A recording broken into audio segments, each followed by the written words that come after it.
سب سے پہلے تو شعبان المعظم کی فضیلت، اس کے اوپر ہم ڈسکشن کرتے ہیں خصوصاً روزوں کے اعتبار سے.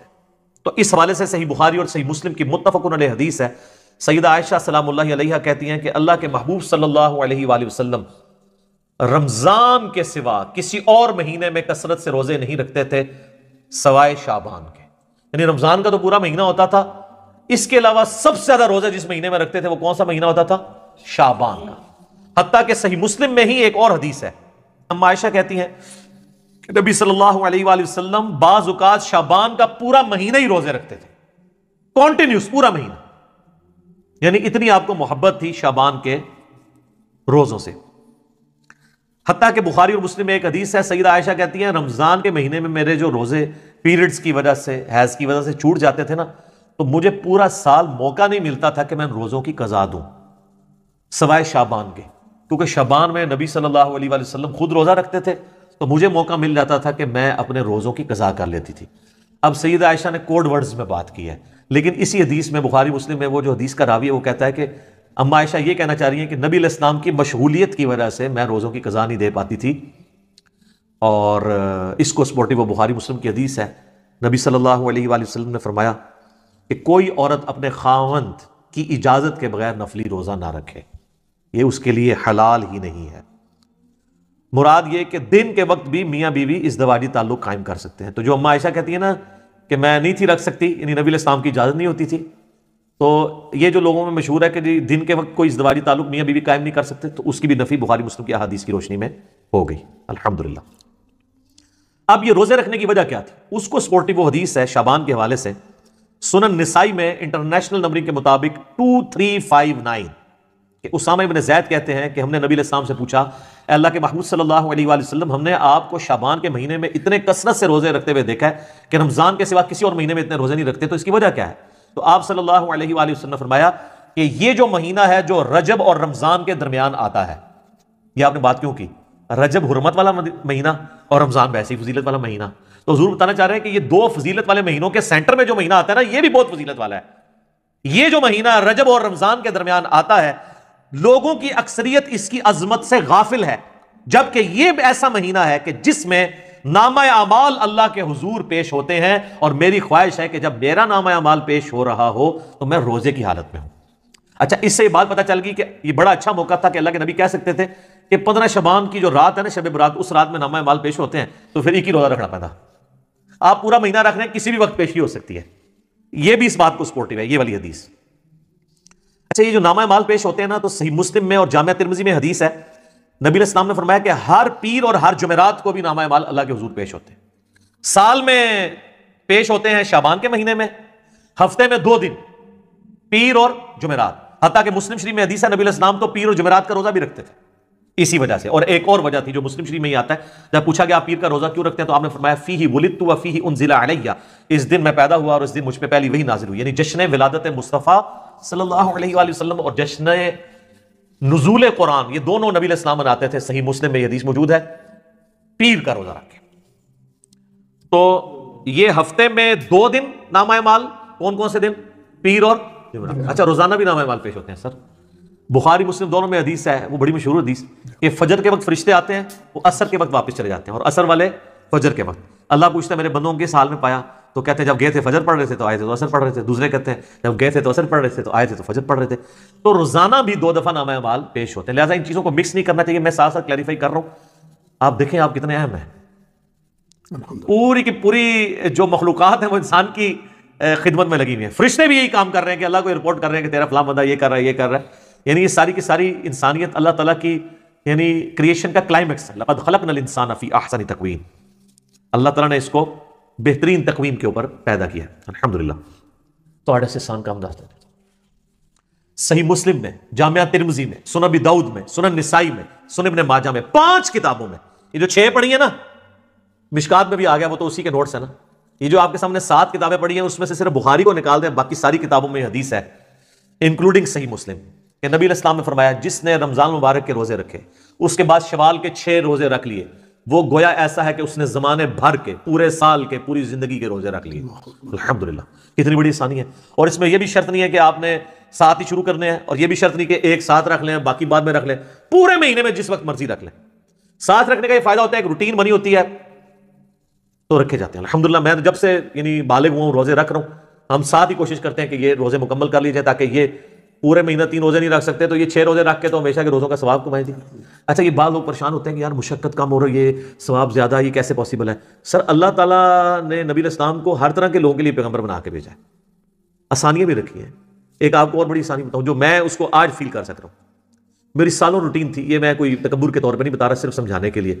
فجر سے اشراق تک مسجد میں بیٹھنے کی ایک بڑا پرسکون وقت ہوتا ہے، بندہ اذکار کر لیتا ہے، لیکن جب سے یہ آپ کو پتہ ہے دعوت کے والے سے ازمائش شروع ہوئی ہے تو اب تو یہ امپاسبل ہو گیا۔ تو ہمارے لیے پھر وہ آسان وظیفہ ہے۔ صحیح مسلم میں حدیث ہے، سیدہ جویریہ نبی علیہ السلام کی بیوی، نبی علیہ السلام ایک دفعہ، آپ کی بھی عادت تھی، صحیح مسلم شریف میں ہی آتا ہے، آپ علیہ السلام مسجد میں بیٹھے رہتے تھے حتیٰ کہ سورج انتہائی بلند ہو جاتا، اور صحابہ کے الفاظ ہیں کہ آپ مجلس کیا کرتے تھے، میں نے اسی سے اپنی نام مجلس رکھا تھا، مجلس نمبر 1 میں نے حدیث بھی بتائی تھی مسلم شریف کی۔ اور اس دوران ہم زمانے جاہلیت کے واقعات کو یاد کر کر کے نا ہنسا کرتے تھے، نبی اسلام ہمارے ساتھ مسکرا دیتے تھے کہ اسی فلانے دربار تے دیگا چڑھا دے سا۔ آج کے دور میں اس وقت بتوں پہ چڑھائی جاتی تھی نا، تو حضور بھی یعنی وہ کہتے تھے شکر اللہ نے ہمیں ہدایت دی۔ تو صحیح مسلم ایک حدیث ہے کہ نبی علیہ السلام ایک دفعہ نماز پڑھ کے، آپ کو کہیں کام تھا، آپ گھر آئے پھر کہیں گئے، تو جاتے وقت آپ نے دیکھا کہ سیدہ جویریہ آپ کی بیوی جو ہے وہ مصلی پہ بیٹھی ہیں، آپ کافی دیر بعد واپس آئے، سورج کافی بلند ہو چکا تھا، تو آپ نے کہا تم صبح سے ابھی تک بیٹھی ہو؟ کہا یا رسول اللہ، فرمایا دیکھو تم صبح سے بیٹھی ہو اور میں نے تمہارے آنے کے بعد 4 کلمات 3 دفعہ پڑھے اور مجھے تم سے زیادہ ثواب مل گیا۔ کہا یا رسول اللہ کون سے؟ فرمایا سبحان اللہ وبحمدہ عدد خلقہ ورضا نفسہ وزنۃ عرشہ ومداد کلماتہ۔ سبحان اللہ وبحمدہ کے ساتھ یہ 4 کلمات، یہ 3 دفعہ پڑھنے ہیں، صبح شام کے اذکار میں بھی ہم نے ڈالی ہوئی حدیث صحیح مسلم کی، تو مجھے اس سے زیادہ ثواب مل گیا۔ اچھا مجھے بتائیں، نبی علیہ السلام کوئی نعوذ باللہ سست تھے دعوت کے حوالے سے، دین کی پریکٹس کرنے کے حوالے سے؟ تو اگر حضور علیہ السلام کو یہ ثواب مل رہا ہے تو مجھے آپ کو کیوں نہیں ملے گا؟ Point to be noted. وہ تو ڈیڈیکیٹڈ تھے نا دین کے لیے، وقف تھے نا، اللہ کے پیغمبر تھے۔ اگر یہ سب کچھ ہونے کے باوجود وہ بھی یہ سکپ کریں اور ان کو ثواب ملے، ہم تو پھر بھی اپنی دنیاوی کمزوریوں کی وجہ سے، مجبوریوں کی وجہ سے یعنی یہ اہتمام نہ کر سکیں، تو ہمیں تو بدرجہ اولیٰ مل جائے گا، تو یہ ثواب اس سے زیادہ ثواب مل جائے گا۔ تو یہ اللہ تعالیٰ نے آسانیاں رکھی۔ میں نے اس لیے بتایا کہ وہ شوال کے 6 روزے 3 روزوں کے ایکویلنٹ کس طرح بن جائیں گے، ہر مہینے کے 3 روزے، تو یہ اللہ تعالیٰ نے آسانیاں رکھی ہوئی ہیں، آپ کو ثواب مل جائے گا۔ صحیح مسلم شریف میں حدیث ہے نا، تم میں سے کسی کی استطاعت ہے کہ وہ تہائی قرآن روزانہ پڑھ لے؟ ایک شب میں صاحب نے کہا یہ کون کر سکتا ہے؟ تو صوفیاء ہی کر سکتے ہیں یعنی میں آج کے دور میں بات کر رہا ہوں۔ تو اب تہائی قرآن کے برابر آپ کو ثواب، 10 پاروں کے برابر ثواب ملتا ہے۔ اللہ سے اچھا گمان رکھیں، بخاری مسلم میں حدیث ہے، میں اپنے بندے کے گمان کے قریب ہوں، جیسا وہ میرے بارے میں گمان کرے تو انشاءاللہ ثواب تو ملے گا۔ یہ اللہ تعالیٰ نے آسانیاں بھی رکھی ہیں، اللہ تو سب کہنا جی الحمدللہ۔ ایک حدیث ہے بخاری اور مسلم میں، ایک صحابی سے نبی علیہ السلام نے سوال کیا، اصمت من سرر شعبان، کیا تو نے شعبان کے سرر کا روزہ رکھا ہے؟ تو انہوں نے کہا نہیں یا رسول اللہ۔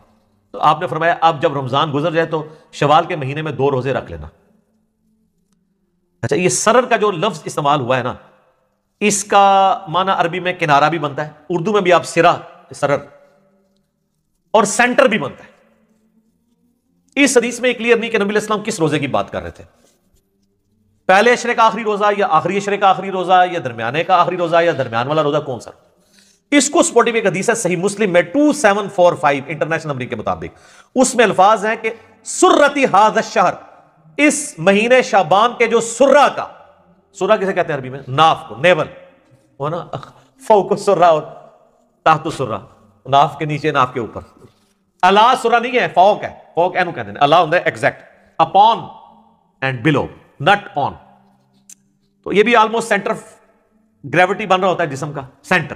تو ناف کا، شعبان کے ناف کا روزہ رکھا ہے۔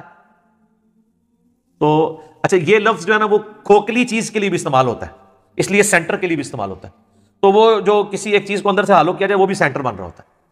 تو اس سے 15 شعبان کا روزہ ہی ثابت ہوتا ہے، اور اس میں میرا تفرد نہیں ہے، اہل سنت میں ایک بہت بڑا ایک مکتب فکر جو اہل حدیث سے نکلا ہے، جماعت المسلمین والے، وہ تو اس روزے کو واجب کہتے ہیں، ہم اسے واجب نہیں سمجھتے، سنت ہے۔ وہ کہتے ہیں وہ جو نبی اسلام نے کہا تھا اگر چھوٹ کے تو 2 رکھنا، تو ہم کہتے ہیں وہ تو خاص لوگوں کے لیے آپ نے فرما دیا، امت کے لیے عام نہیں فرمایا، امت کے لیے نہیں، ان کے لیے، وہ تو نبینے کو بھی بخاری مسلم میں آتا ہے، آپ نے کہا تھا اذان کی آواز آتی ہے مسجد نماز مسجد میں ہی پڑھنی ہے۔ ہمارے لیے حدیثیں ہیں کہ خوف، بارش، کرونا جو بھی ہو، اجازت ہے. ہمارے لیے ذرا آسانیاں ڈفرینٹ ہے. تو دوسری طرف جو لوگ ہیں نا 15 شعبان کے روزے کے مخالف، وہ کہتے ہیں کہ یہ دیکھیں نا جی، یہ وہ ایام 20 کا روزہ آپ 15 کا رکھتے تھے، 15 شعبان کا نہیں رکھتے. چلو سر آپ 15 شعبان کی نیت نہ کریں، ایام 20 کی کر لیں. کہتے ہیں اس لیے اس کے ایکویلنٹ 2 رکھوائے جا رہے ہیں. تو سر 3 کے ایکویلنٹ 2 نہ رکھوائے جاتے ہیں، ایام 20 تو 3 ہے. تو آپ کہتے ہیں کہ 3 روزے رکھو شوال میں، ایک کے بدلے 2 رکھوائے پلنٹی کے طور پہ. تو 15 شعبان کے روزے کی بات، ویسے تو آپ رکھیں 13 14 15 تینوں، لیکن ایٹ لیسٹ 15 کا تو رکھیں. ہماری تو کوشش ہوتی ہے کہ رکھا جائے، یہ روزہ رکھا جائے، ثواب اس کی فضیلت حاصل کی جائے، نبی علیہ السلام کا پسندیدہ ہے.